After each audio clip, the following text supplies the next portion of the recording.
Hello guys, आज हम बात करेंगे ओप्पो A16e के how to change message ringtone के बारे में। वीडियो स्टार्ट करते उससे पहले आप लोग हमारे यूट्यूब चैनल को सब्सक्राइब कर लीजिएगा, बेल का आइकन को प्रेस कर लेना है।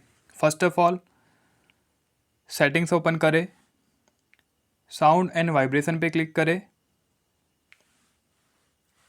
मैसेज टोन इस पर क्लिक करिए।